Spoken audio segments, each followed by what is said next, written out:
So good morning, good afternoon, good evening, everyone. I'm Trevor Hassel, and it is my pleasure in my capacity as President of the Healthy Caribbean Coalition to welcome everyone to today's HCC-led webinar held in celebration of World Heart Day 2016 under the theme Beat Diabetes. The topic that we will be highlighting during today's webinar is titled NCDs and Trade Policies, Challenges, Opportunities, and Civil Society Advocacy in the Caribbean. Today's webinar is a contribution by the HCC aimed at focusing attention on the important area of the linkage between health and trade in the prevention and control of NCDs. Today's webinar will be followed by the launch of one in a series of policy briefs titled NCDs and Trade Policy in the Caribbean, Informing Civil Society Advocacy for Action. That brief has been written for the HCC by Nicole Foster with contributions from Vincent Atkins, both of whom will be making presentations shortly. Civil society organizations, health and non-health ministries of government, and national NCD commissions have important roles to play in the implementation of health in all policies. Today's webinar and the subsequent policy brief will serve as advocacy tools to increase awareness of decision makers about how policies from different sectors of government can affect health, and will provide support for the implementation of trade policies in the Caribbean that contribute to the prevention and control of NCDs. Today we are especially pleased to have Nicole and Vincent as our lead presenters. They are both very important volunteers of the HCC. Their presentations will be followed by two representatives of leading diabetes foundations and associations in the Caribbean. Each presenter will give a short presentation, at the end of which there will be a general discussion. But now let me invite Maisha Hutton, Executive Director of the HCC, to introduce our first presenter. Maisha? Hello everyone, and I'd like to echo Sir Trevor's thanks again for joining us on this webinar to celebrate World Health Day.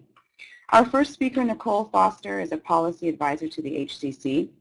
Mrs. Foster is an attorney at law and lecturer at the University of the West Indies. Mrs. Foster is a former international trade diplomat with expertise in international law, international trade, and international organizations. As a policy advisor, Nicole provides inputs related to HCC advocacy in the areas of international trade policy, international trade negotiations, and the intersection between trade and health. Nicole assisted the HCC in the crafting of our amicus brief in support of Australia in the WTO plain packaging dispute, and more recently, Nicole has prepared the policy brief as described by Sir Trevor. Today, Nicole will be speaking on NCDs and trade policy in the Caribbean, exploring the road ahead. Thank you. Nicole? Maisha, and welcome. Thank you, Maisha and Sir Trevor, and welcome to everyone who has joined us.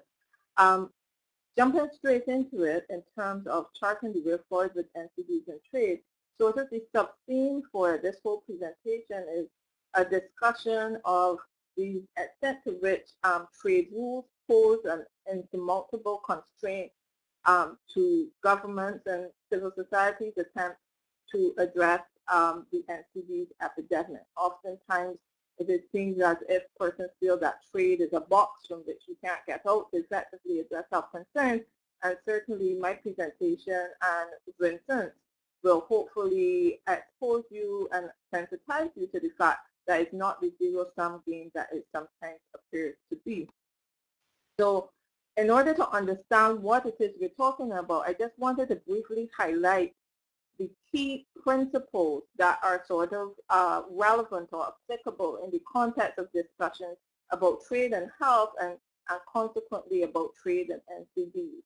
And these are the range of measures that are rules that are listed here under our little WTO house, because of course WTO is the main international organization that we have today that deals with these issues, and certainly all of the members of CARICOM, with the exception of Bahamas, are all members of the WTO, and therefore would be somewhat constrained to abide by these rules.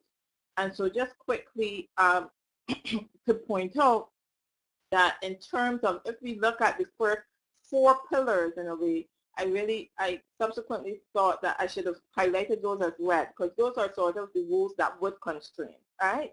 So you can't discriminate either between goods that are like when they're imported or domestic, or between WTO members in terms of who you choose to trade with. And so that certainly would be a constraint. Similarly, we have obligations in terms of the level of duty that we've agreed that we will impose on certain products, and we're not allowed to go above those levels. And finally, we are not allowed to impose what are called quantitative restrictions, so bans or other limitations on the amount of goods that can come out. But that's not the full picture. The other side now is quite rightly green, because we do have within the trading regime the facility, the recognition that trade is not everything, and that there are some instances where so-called non-trade concerns, non-trade values have to be taken account of, notwithstanding the fact that this might cause one to engage in activity that would violate these core principles that I would have just highlighted. And in particular, we're talking here about Article 20 of the General Agreement on Tariffs and Trade, which is the principal agreement in the WTO, but also to the agreements on technical barriers to trade and sanitary and phytosanitary measures. And basically what these 3 pillars do is to provide some space within the WTO to address, in particular in our context, health concerns. So certainly under, for example, Article 20B of the GATT, there's a recognition that you can take trade inconsistent measures or GATT inconsistent measures to the extent that they are necessary for human health. Now, one of the important considerations that one has to bear in mind is this is not a blank check that you have, that you can do whatever you want and just say that it is a health measure. So you would certainly, particularly in the areas of TBT, technical barriers to trade, and the sanitary and phytosanitary measures regimes, what you will find is that there are 2 key ideas that underpin the exceptions there. And the first is that measures, to the extent possible, should be based on international standards. And you would understand why that is so, because of the fears of discriminatory treatment. So to the extent we have an international standard, something coming out of WHO, FAO, etc., that gives the measure somewhat more legitimacy and would tend to support an argument that this is something that's really about health. In addition, we would want to make sure that in terms of the policy options that we pursue, the particular measures we pursue, that we try to go for the least trade restrictive measure that nonetheless secures our policy goals. So that's sort of the weighing and balancing that has to take place. On the one hand, yes, we want trade measures to allow for health to be taken account of, but because at the end of the day it's a trade regime, we say, but if there are a number of ways of achieving this health goal, and one of them is less trade inconsistent than the other, trade restrictive than the other, then the WTO regime will say to you, go for that less trade restrictive measure, provided that it secures as effectively the policy goal that you have articulated in terms of health, that it secures that as effectively as whatever other alternatives there may be. So it's important to bear that in mind as we go along. Now, I'm not going to spend any time on this slide. This is just to share the information. These are the key trade agreements that CARICOM is engaged with. And basically, the important thing to bear in mind here is that all of these agreements pretty much reflect the first set of agreements, right? The obligations that are set out in the WTO regime. So the WTO regime, for the most part, provides the foundation or informs the majority, if not all, of the regional and other arrangements that we have in the trading arena. So just to reinforce once again, when we're talking about articulating measures that will allow us to address health, and in particular allow us to effectively address the NCDs epidemic within CARICOM and the wider world, because of course it is not an epidemic that is restricted to CARICOM. These are 4 key sort of checkpoints that one should bear in mind. We want to ensure that any policy measures that we are engaged with are based on sound evidence. So there's science supporting it. There's something that says that this is not something I've just pulled out of the air to use as an excuse to block foreign imports. Related to the first point, we equally then therefore would wish to ensure that to the extent possible we use international standards. And then we will also ensure that we look at the range, carefully at the range of options that we have available to us and try to go for that one which is least trade restrictive, securing our policy goals. And overall, throughout this process, what we want to ensure that we do is that we apply our measures in a non-discriminatory manner. So we don't want to be favoring, for example, domestic producers vis-a-vis imported producers, and then want to say that at the end of the day, this is a neutral measure that's really about health. Because then it would seem a little suspect, and it would be difficult for you to justify the measure in the context of the World Trade Organization. Now, so bearing that background in mind, what are some of the policy options that we have to explore? And these policy options are drawn from the brief that Maisha would have referred to, that I drafted, and Vincent latterly made some important contributions towards. And Vincent equally will be picking up on some of these. And the range of options are basically as between carrot and stick.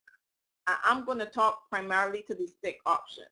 So what we have are options such as the tax on sugar-sweetened beverages.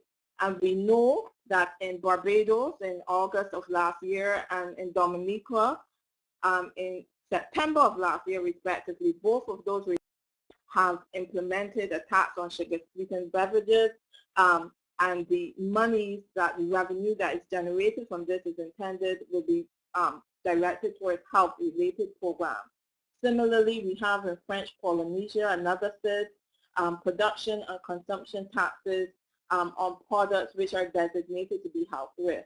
And it's reported in the news that currently right now, therefore, in French Polynesia, sweet drink sodas are now more expensive than water. So clearly, you will be trying to push persons towards the better, healthier option. One can equally have imposition of higher tariffs to the extent that you have a little bit of policy space there, and this is something that Vincent would speak to as well as restrictions on the sale and marketing of unhealthy products. All of these are the types of policies that it is quite possible to pursue consistent with the WTO regime, provided one bears in mind those considerations, those checklist points that I would have just articulated. And this here would be the carrot policies, which will be highlighted and discussed in further detail by Vincent. Now, of sort of those, the normal rules of international trade that have been impacting on NCDs and the health debate more broadly, we have had more recently a new frontier, and that has been the area of intellectual property.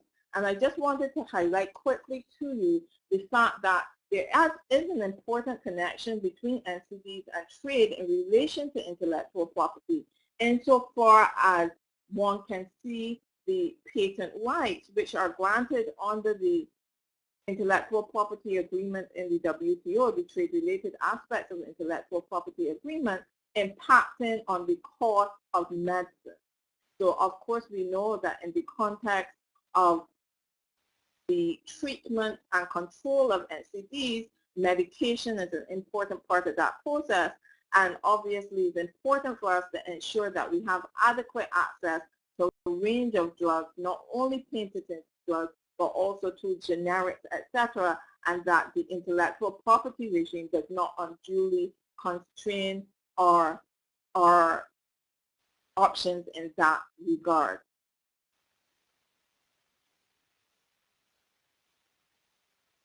And just sort of rounding it all out, we have, just to highlight to you, that there is in fact within the WTO a declaration on TRIPS and public health, which does recognize and highlight that in dealing with the TRIPS agreement, that one would have to take particular account of health and ensure that intellectual property rights are interpreted in a way that is consistent with member states' rights to secure the health of their citizens. And just finally, in wrapping up in one more minute, just to highlight to you that there is an ongoing, we have a further uncharted territory in the area of plain packaging, which is a case that has been brought in the WTO relating to the guidelines that Australia now has implemented to put in place the guidelines set out by the WHO in terms of the Framework Convention on Tobacco Control. And this is very much uncharted territory. We have to await the decision of the panel to see exactly how much scope that they find there is within the WTO regime to actually allow for this type of activity. But basically, if I just flip back to this slide, the latter slide, what we're talking about is not the graphic pictures. That's fine. What they're arguing about is whether they should be restricted in their trademark to just a small amount on the box that basically almost negates the power of their brand.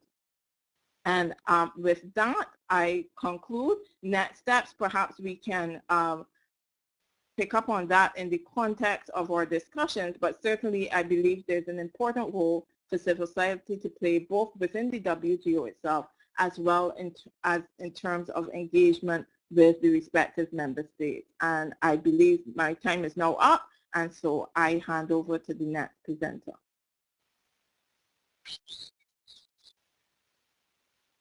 Thank you, Nicole.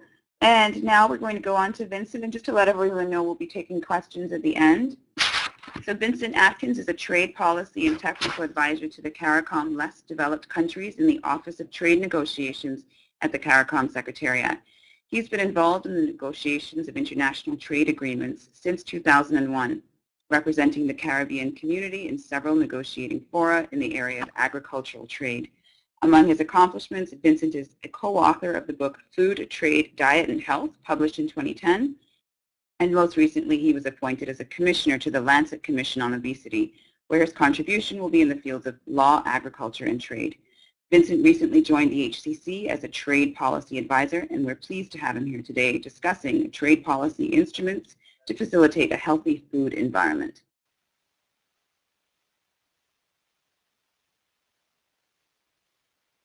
Good morning, all.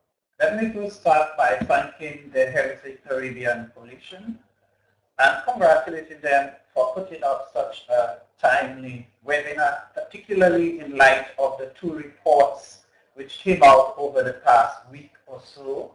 The report by the World Health Organization showing the trend in diabetes and the fact that we seem not to be winning the battle with diabetes, as well as the article in the Lancet Commission last week, which shows again the increasing trend in the level of obesity to the extent that the WHO target for 2025 being in jeopardy. I wish to address the issue of the trade policy instruments which would facilitate a healthy food environment. And in that context, one must note that there is a link, a direct link, between the food environment and the prevalence of NCDs.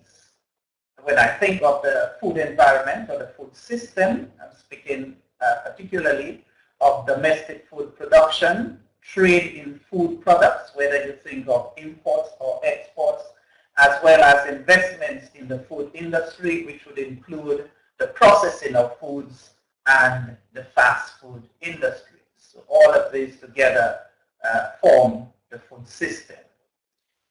Diet-related risk factors, of course, are among those which are a contributory factor to NCDs.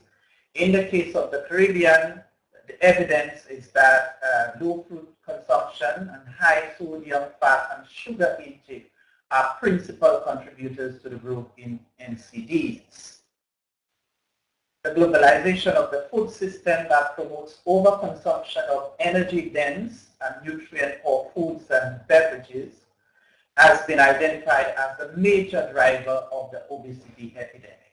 It stands to reason, therefore, that if we are to address the issue of obesity and NCDs in general, we would need to address the issue of the food environment, including domestic food production, trade in foods, and the production of processed foods, as well, of course, the proliferation of the fast foods industry, which, of course, has led to a nutrition transition, with many persons moving away from the consumption of local foods to the consumption of those processed foods. Policy and regulatory actions have been identified as the most efficient and cost-effective means of tackling the problem. In fact, the report in the Lancet last week, which of course the main author there being Professor Majid Izati, who also is a member of the Lancet Commission, of which I'm a part. In that report, the recommendation is that to avoid an epidemic of severe obesity, the next step must be to implement those regulatory policies and of course to systematically assess their effects, so that we would have to address not just the creation of new policies and regulatory actions, but more importantly, the implementation of those policies and regulatory actions. Nicole made reference to some of the measures, some of the economic measures, particularly what she described as the stick measures, in other words, those measures which are punitive in nature, and indicated that I would have referred to the CARICOM'S measures, or those which will serve as incentives. Economic measures to address food availability, accessibility, and affordability are very important in the fight as part of the policy and regulatory suite to address the problem of obesity and NCDs.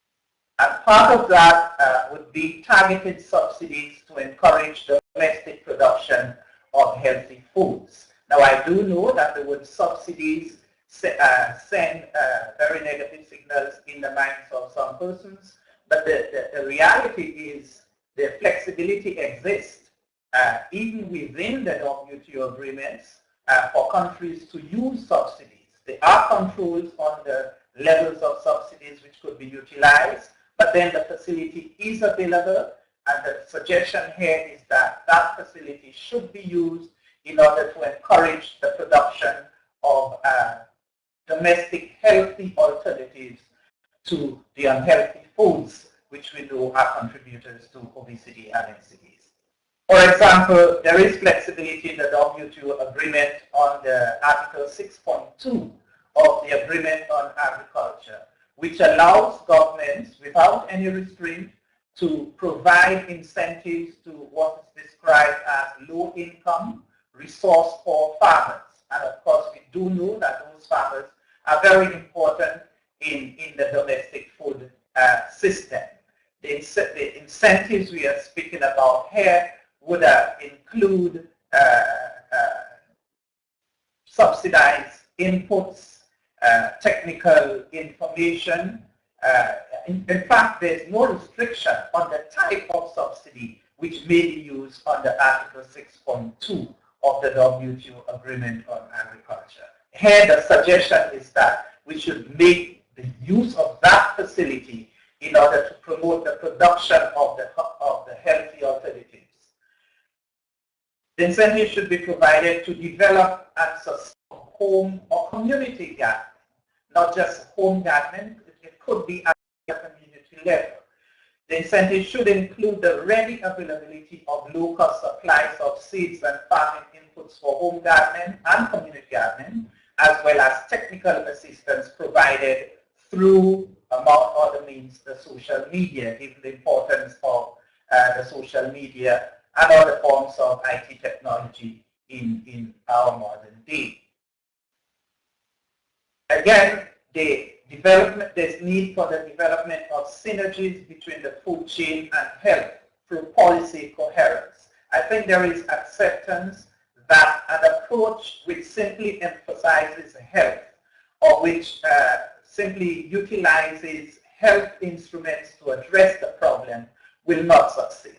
There must be synergies between all sectors, including agriculture, education, trade, and the foreign policy for that matter, so that health in all policies and the adoption of multi-sectoral approaches to policy development is the way to go.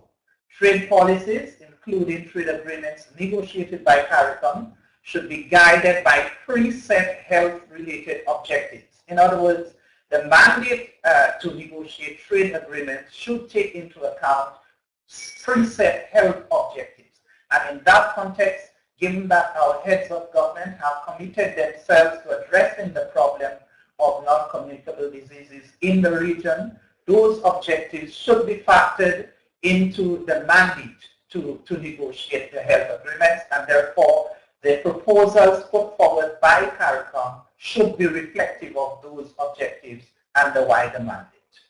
For example, the market access provisions, which will pertain, of course, to the tariff treatment for goods, as well as the rules of origin, which would determine whether goods receive preferences or not, should take account of those concerns and should be so crafted to foster domestic production as well as the use of local foods, so that the net effect is that the policies which we negotiate, the trade instruments which we negotiate, should not be inimical to the development of the local agricultural sector and the production of fruits, vegetables, and root crops, which we know are the goal of addressing NCD concerns. Nicole mentioned that I would have addressed the issue of the flexibilities of policy space available in the trade agreements, including in the tariff schedule to influence the food supply. Some countries have, in fact, used their tariff schedule within the WTO in order to address their health concerns. For example, one country increased the tariff on an unhealthy food product up to the level of the boundary. That is the highest level WTO allows for depending on the commitment made by a particular country. And similarly for us in the Caribbean, we should consider the tariff treatment of foods and differentiate among foods depending on their sugar, their sodium or fat content. For example, if we think of milk and milk products, depending on the fat content of milk, we may decide to discriminate among the tariff levels that we agree. And the same thing holds for foods containing sugar as opposed to those foods which do not contain added sugar. The impact of the tariff, of course, is to raise the price of the product. And so if one wishes to influence consumption through price, all other things being equal, then the tariff is a measure which could be used in that regard and has been used, as Nicole has pointed out. Similarly, there are flexibilities in the WTO agreement on SPS, the sanitary and phytosanitary measures, the technical barriers to trade agreement, and there are some general exceptions in the WTO, which when applied on a non-discriminatory basis can help in addressing the legitimate human health and food safety concerns. Nicole again pointed to the issue of legitimacy, so that one uses the measure not as a means of restricting trade, but to address a legitimate concern. And once that is so, there ought not to be any difficulty in using that measure, in the application of the measure. Caribbean countries should make greater use of food standards, food nutrition, labeling to address health concerns, including the standards developed for the foods which are served in the school system. In the absence of such standards and in the absence of enforcement and implementation of standards generally, we may have difficulty in ensuring that the standards are complied with. And so the effort should be at the regional level through CROSSView, the Caribbean Regional Organization for Standards and Quality, to develop model standards for adaptation or adoption at the national level, and of course for enforcement by the relevant national bodies. Again, the issue of implementation is key to the success of the regulatory and policy instruments, the success of those regulatory and policy instruments. Measures to protect health are considered as legitimate policy objectives in the WTO, even if they have the effect of limiting trade. And that's a very important observation, that even if the measure has the net effect of limiting trade, if it is a legitimate policy objective to address a health concern, and as Nicole said, if it is applied on a non-discriminatory basis, notwithstanding our obligations within the WTO, countries have that flexibility to adopt and apply the measure. I am not sure that we have explored the full limits of the flexibility granted on the appropriation of that nature. Caribbean countries should continue to make the case for their identification as small vulnerable economies, SVEs, and should seek viable exceptions to global trade rules to allow them to address their development concerns, including the pursuit of development health objectives through trade interventions that address the high prevalence of NCDs in the region. The Caribbean countries, in particular among other developing countries, have been pressing for their recognition as small vulnerable economies in the context of the WTO negotiations and the Doha negotiations in particular. Recognition as small vulnerable economies would allow those countries certain exemptions from the normal trade rules. The suggestion here is that in the context of those discussions, the health objectives and the efforts to address NCDs should be taken on board, so that we craft rules or we seek flexibilities and exceptions in the WTO, in the multilateral framework, which would allow us to address the concerns that we have.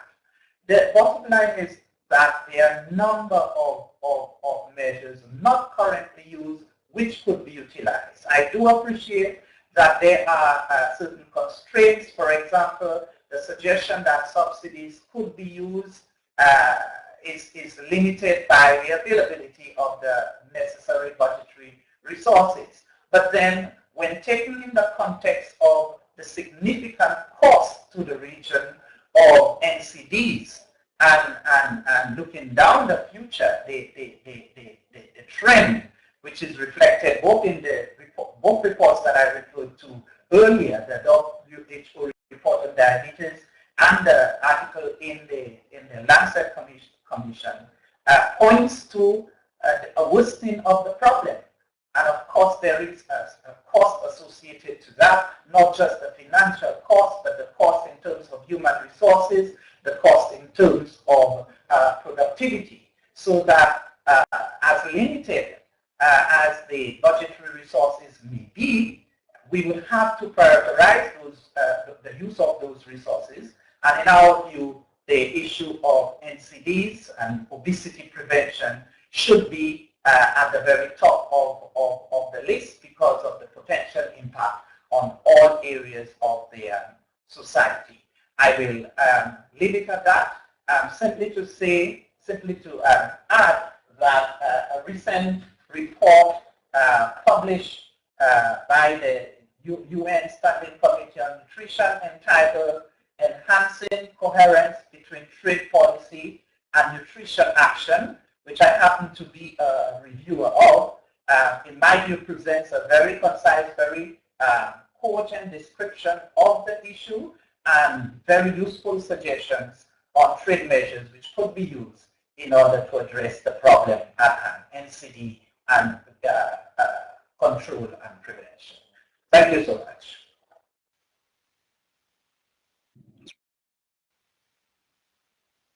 Thank you, Vincent. And now we're going to shift gears slightly and hear from civil society. What is their role in this space? And then more specifically, some experiences from diabetes organizations in recognition of the theme of the World Health Day today. So I'm going to introduce Norma Springer. She is a consultant to the Barbados Diabetes Foundation. Ms. Springer has a background in agriculture and development. Her career has been largely in the development arena with a focus on industry, export, information, agriculture, governance, and innovation. She was involved in program management with the FAO, the UNDP, and most recently at the Barbados Diabetes Foundation. Today, Norma will be sharing a civil society perspective on trade, food security, and NCDs. Norma? Thank you, Maisha. Good afternoon, good morning, good evening to all. Listening to Vincent and Nicole, who have set the macroeconomic framework, my position from the NGO civil society perspective is, yeah, that's all well and good. But when we come down to the local level, to the implementation, to the practicality of the impact on the individual, we continue to be challenged. And I'm coming from the position that these trade agreements have commodified health and food.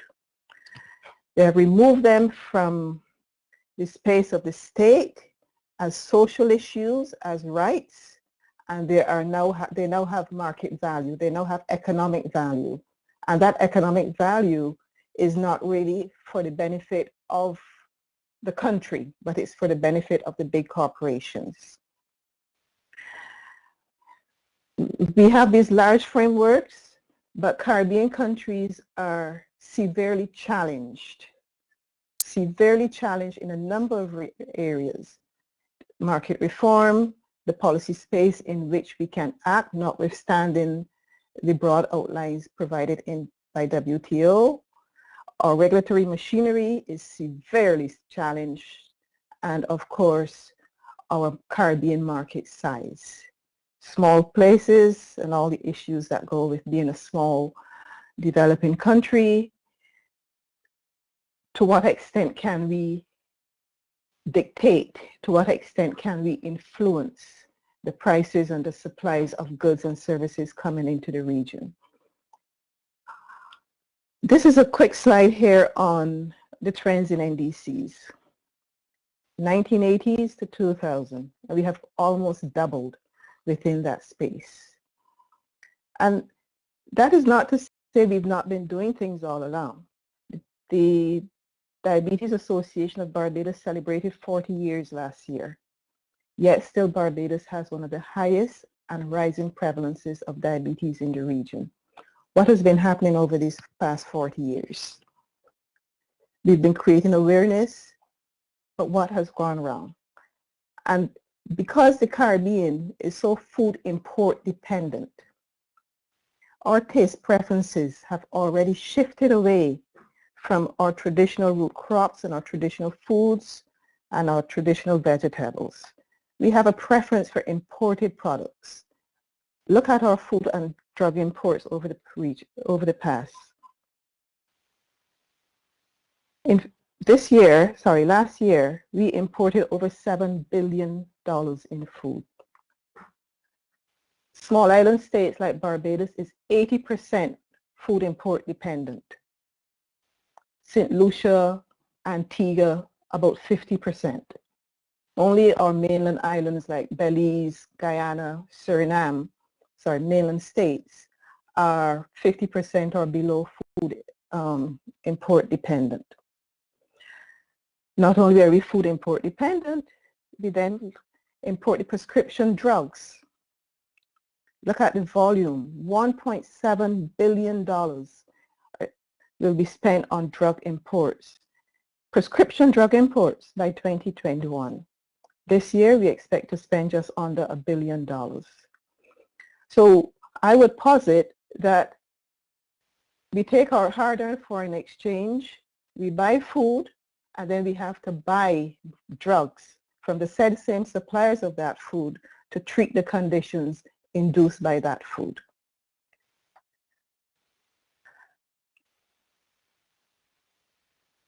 Our food choices we are limited in our food choices because our taste preferences have already shifted away. I don't want to spend time on this because it has already been addressed to a very large extent by the two previous speakers. But we have to recognize that we are, even as we talk about importing fresh foods and vegetables, even as we talk about labeling, that what is happening in the food industry today is way beyond our measure, way beyond our control. Fresh fruits and vegetables, the scientific evidence today shows that they're nutritionally compromised because the way the food is grown, harvested, transported, and stored does not allow the fresh produce to maximize their nutritional potential. And we in the Caribbean know this. We know that when we eat a tomato grown locally or regionally, we can taste the sweetness of that tomato. We can taste the ripeness and the fullness of it. And we get a level of satisfaction from eating that tomato. When we eat an imported tomato, we're wondering, well, why does this taste like this? Why does the tomato, the peach, and the plum all taste the same? Because those foods are harvested extremely green, then they go through all sorts of biochemical processing to prevent them from deteriorating. Then we have to artificially ripen them, and then we have to artificially color them to make them presentable to the consumer. So these are things that we in the Caribbean want to talk about. Food, and yes, the level of quantity and the quality of food is important, but we need to recognize that in terms of food security, the source of our food is compromising our health, even if it is fresh. The overprocessed foods have been bandied about. Everybody blames them. And yes, we know that they're the bad guys. But the so-called good guys, there also is a facade of goodness, and we need to be aware of that. And in all of this, where are the Caribbean consumer advocates? Prices increase, product quality increases, product quality decreases, and basically Caribbean consumers throw their hands in the air, buy them, suffer the consequences, and there's no one there protecting the consumer from the goods and the bad quality foods and so on that are coming in. This slide here, the regulatory burden, this 30th of March, this is a news story that broke across Europe. Europol, the European Interpolice Association, the largest seizure ever of fake food and drink. Sugar contaminated with fertilizer. Olives that have been painted green to improve their market quality. Fresh foods that have been frozen for a couple years, thawed, treated with ammonia and nitrates and other chemicals, are now being put on the market as fresh. This is a very burden that the Caribbean, no Caribbean country can bear, not even if we collectively do it. We don't have the testing facilities. We do not have the scientific capacity to handle these things. And of course, what happens at the ports with our very weak port management issues just leaves the door very wide open for all of these things to come in.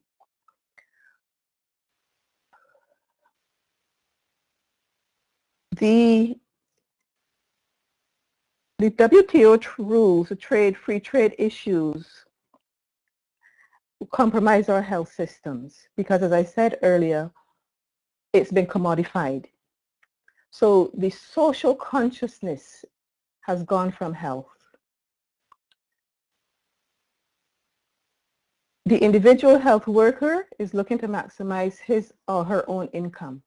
So they will move away from the public service, the polyclinics and the other community care facilities, to go and work in the private sector.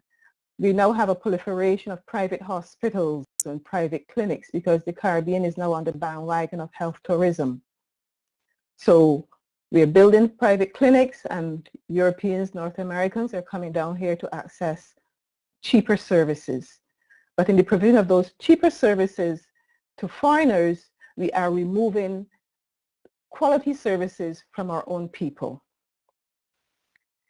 creating a double-tier health system within our very own in our very own country, because the higher income workers at the local level will access those private services through their own health insurance or from their own pocket. And what happens is that the polyclinic, the primary care services decline more and more.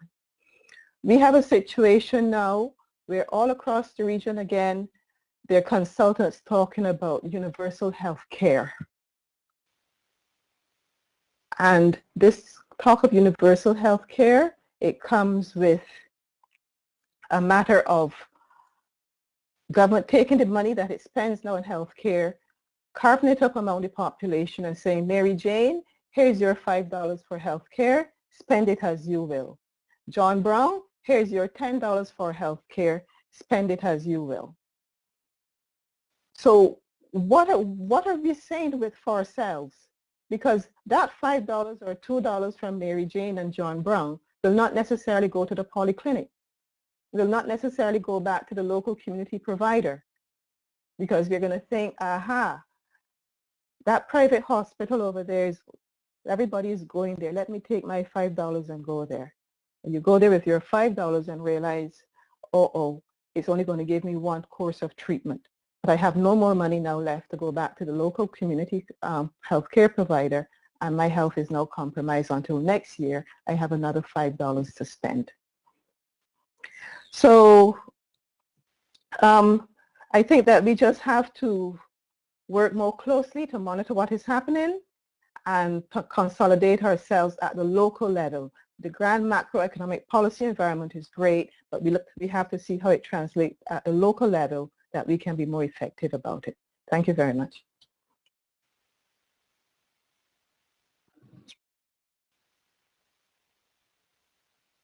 Thank you, Norma. And now we're going to move on to our final speaker, Marvelyn Birmingham, President of the Dominica Diabetes Association. Mrs. Birmingham is a former hospital administrator with a wide public service background, including service as the President of the Rotary Club of Dominica. In 2008, Ms. Birmingham played a key role, and she is the President since 2010. Today, Marvelyn will be sharing the achievements of the Diabetes Association in diabetes prevention and control through the promotion of healthy diets and advocacy for supportive national policies. Marvelyn.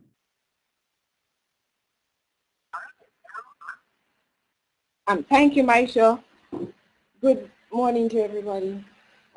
Just taking off from where the former presenters left off, you can begin to understand the challenges that we as associations on the ground face with getting our message to the public. By way of introduction, obviously the Dominica Diabetes Association is a non-profit organization which was registered in 2010, and And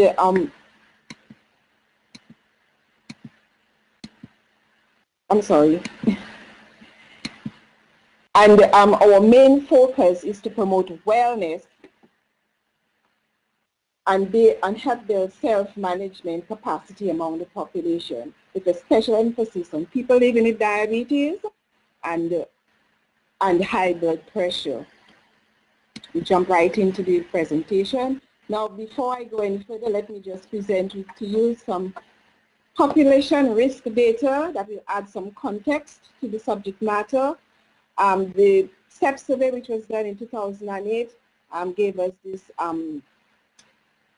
overweight and obesity figures for persons between the ages of 15 and 64. We also have this race data, which is very interesting, and I highlighted it because there, although our country produces large amounts of vegetables, it would seem that we do not eat those vegetables. So the percentage of people who ate less than 5 of combined servings of fruits and vegetables per day was all the way in the 90s. They ate less. So that increases our burden of bringing the information across to people. In addition to children and adolescents, we have this prevalence data from 2009 is a little bit outdated. From 0 to 59 months, overweight and obesity increased from 9% to 12%. And it is estimated that children between the ages, or adolescents between the ages of 13 and 15, overweight was estimated at 28.8%, and obesity or obese levels at 9.1%. Some of our work now has been related to just raising awareness and educating people on eating right. And our interventions included health fairs, tabletop displays in education, food preparation and tasting, you know, and something that I will talk about later, the body initiative. Earlier we said that even though our country produces vegetables, people eat very little of it. And here, in one of our tabletop displays, we brought to the participants, the people who were at the session, what they can do with vegetables. It's colorful, it's nutritious, and they were allowed to taste the vegetables as it was prepared.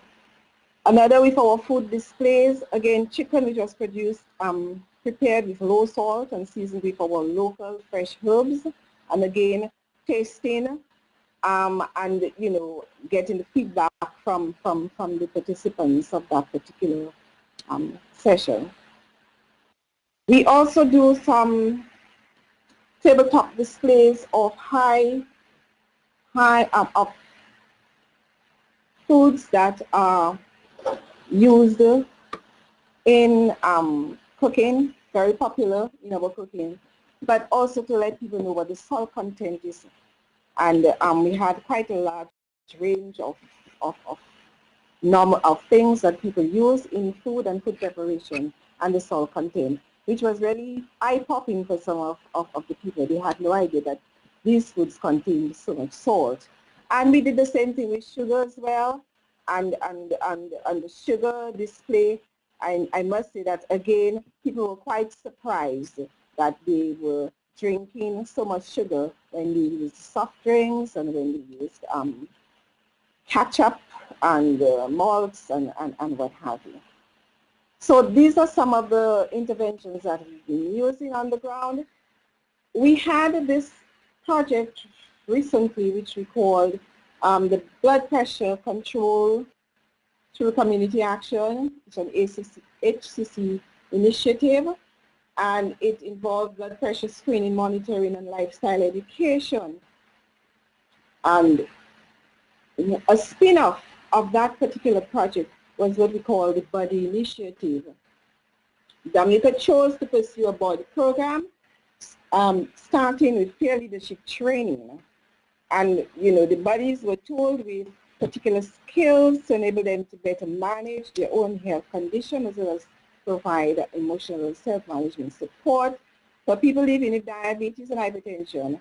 And this was piloted in the West Coast community of Salisbury, and most of the body champions are members of the Dominica Diabetes Association Salisbury branch.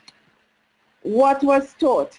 The learning areas, we looked at understanding behavior change, keeping the body in motion, and so on. But most important, eating healthy, eating for healthy living. And we looked at portion sizes and healthy plate and understanding the use of food. All of these are done. And here is an example of what we meant by a 3-mix plate, when we said to people, this is what a 3-mix plate looks like, and it's especially for people who are vegetarians, that don't eat meat. And then we had the 4-mix plate, and all of these are, most of it is local food, and it's actual food that they're looking at, prepared, and that they can taste. We can move on to policy development. We said earlier, our earlier presenters alluded to all the policy frameworks that are out there, and we are, as associations on the ground, are working with very little resources and with policies and regulations that have not really been enforced. However, I can point out to some of the policies that we have participated in that are ongoing in Dominica, either in some stage of development or the other, and which we hope will give us some more strength to do the things that we need to do. We have the National NCD policy and the NCD Commission. We understood that some recommendations are made, and it looked like Dominica Diabetes Association will have a place on that commission. The school nutrition policy, a very important area for the Dominica Diabetes Association, because we are going to be concentrating our efforts in the next 2 years on children. We see that obesity is increasing among that age, in the school children age group, and we are going to place a lot of emphasis on the work that we do on school children. So the school nutrition policy is something that we are paying close attention to, and it has been drafted, and we expect to participate in the CSO consultations that are being scheduled. Of course, Dominica introduced the sugar tax, and the Dominica Diabetes Association participated in the broad-based obesity-related consultation, which led to the recommendations to government. So it started with a broad-based consultation, and the recommendations went forward, among others. School nutrition policy is still in draft form, as I said, and the Ministries of Health and Education, all stakeholders, have been involved in the drafting. The goal of that policy is to provide the school environment that enhances learning and the development of healthy, lifelong eating and activity behaviors. The recommended strategies are in the following areas, and I highlighted one area on the food service environment. That is the implementation of nutritional standards consistent with the National Food-Based Dietary Guidelines for foods sold or served at schools, for food served. And this is an area where we as an association want to do some advocacy and to lobby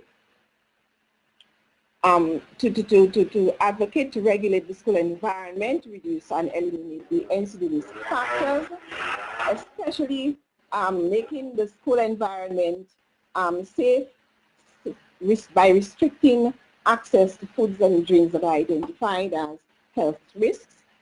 We also plan, and we've started to lobby our parliamentary champions. We have 2 parliamentarians who attended the World Diabetes Forum in Vancouver last year, and we will be lobbying them especially to regulate the environment in the school. Our future plans. Thank you very much.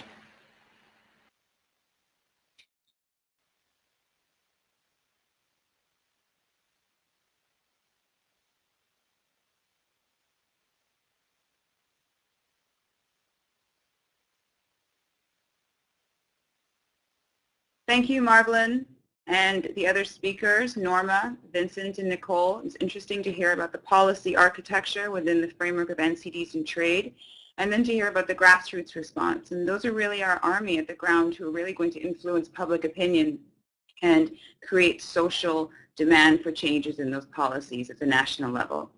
So I'm going to hand over to Sir Trevor, just to note that we will not have time for question and answers. There was one question regarding the Caribbean Salt Smart Consortium, and yes, we do continue to work on that as HCC, and we have promoted regional targets, but we can deal with that more in a one-on-one via email.